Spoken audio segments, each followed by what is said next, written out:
मैं दबंग पलवल के लिए नहीं हूँ, मैं दबंग चंडीगढ़ में। मुझे लोग दबंग बना के भेजते हैं कि भाई चंडीगढ़ में जो हमारे इलाके के हकों को लूटते हैं उनको दबंगाई दिखानी है, उनको दिखाता हूँ। मैं दबंग पलवल के लिए नहीं हूँ, मैं दबंग चंडीगढ़ में। मुझे लोग दबंग बना के भेजते हैं कि भाई चंडीगढ़ में जो हमारे इलाके के हकों को लूटते हैं उनको दबंगाई दिखानी है, उनको दिखाता हूँ। और चुनाव के बाद दिखाऊंगा उन बीजेपी के नेताओं को नंगा करके जो इस फिरौती के कांड में शामिल है, जिनकी देखरेख में पलवल में फिरौती ली जा रही है।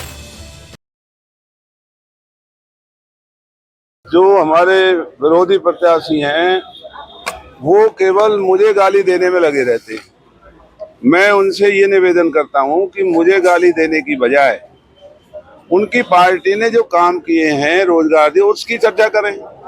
मैं जो बोल रहा हूं, मैं किसी प्रत्याशी के खिलाफ मैं नहीं बोलता। मैं बोल रहा हूं जो मैंने इस इलाके के काम करने या जो हमने पहले किए हैं। तो मेरा ये ऐलान है कि हरियाणा की 2 लाख नौकरियों की रौनक पलवल में दिखाई देगी, 36 बिरादरियों के घरों में। मेरा ये कहना है पलवल को गुड़गांव और नोएडा जैसा बना के दिखाऊंगा। मेरा ये कहना है कि जो फिरौती का धंधा बीजेपी नेताओं की शरण में पुलिस की मिली भगत से चल रहा है, इसे रोक करके दिखाऊंगा।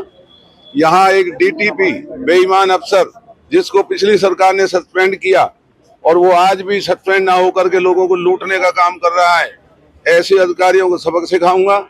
और जितने बेईमान अधिकारियों ने इस इलाके से बीजेपी के राज में रिश्वत ली है, चाहे वो नगर परिषद के हैं, चाहे वो ठेकेदार हैं या कोई भी हैं, उन बेईमानों का ऐसा इलाज करूंगा, रिश्वत उल्टी दे के आएंगे, नहीं तो जेल में भेजेंगे। मैं दबंग पलवल के लिए नहीं हूँ, मैं दबंग चंडीगढ़ में। मुझे लोग दबंग बना के भेजते हैं कि भाई चंडीगढ़ में जो हमारे इलाके के हकों को लूटते हैं उनको दबंगाई दिखानी है, उनको दिखाता हूँ। यहाँ के लोगों के तो मैं पैर पकड़ता हूँ जिन्होंने जो मुझे बनाते हैं। मैं दबंग चंडीगढ़ के लिए हूँ, उन अधिकारियों के लिए दबंग हूँ जो हमारे इलाके को लूटते हैं। मैं उन गुंडों के लिए दबंग हूँ जो हमारे इलाके से फिरौती मांग रहे हैं। और चुनाव के बाद दिखाऊंगा उन बीजेपी के नेताओं को नंगा करके जो इस फिरौती के कांड में शामिल हैं, जिनकी देखरेख में पलवल में फिरौती ली जा रही है। उन भाजपा के नेताओं को भी हम नंगा करेंगे। ये सुनहरी अवसर है पलवल के लिए और ये मेरा 8वां चुनाव है। मैंने ऐसा चुनाव नहीं देखा जहां इतना समर्थन मुझे मिल रहा है, हर बिरादरी का, हर समाज का। हम शिक्षा जो क्षेत्र में छोटे बच्चों के मॉडर्न स्कूल यहाँ खोलेंगे, जैसे फरीदाबाद गुड़गांव में है। हम यहाँ पॉलिटेक्निक महिला कॉलेज लाएंगे, इंजीनियरिंग कॉलेजेस लाएंगे, यूनिवर्सिटी लेकर के आएंगे, स्टेडियम लाएंगे, IT सेक्टर की वो लेकर के आएंगे और एक आधुनिक जिला, हरियाणा का सबसे अव्वल जिला पलवल को बनाने का हमारा संकल्प है, वो हम करके दिखाएंगे। हरियाणा कौशल रोजगार बहुत बड़ा घोटाला है। बीजेपी सरकार के नेताओं ने जो ये कौशल रोजगार निगम का घोटाला किया है, इनके खिलाफ कार्रवाई करेंगे।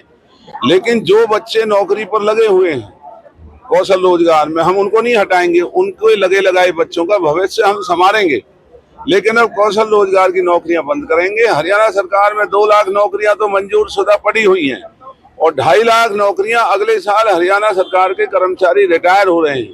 तो 4.5 लाख नौकरियां भरने का काम करेंगे। तो हमारे इलाके की रौनक देखना, जब घर घर में हमारी बेटियों को, हमारे बच्चों को, 36 बिरादरी के बच्चों को यहाँ सरकार का रोजगार मिलेगा तो इलाके की दशा और दिशा बदलेगी।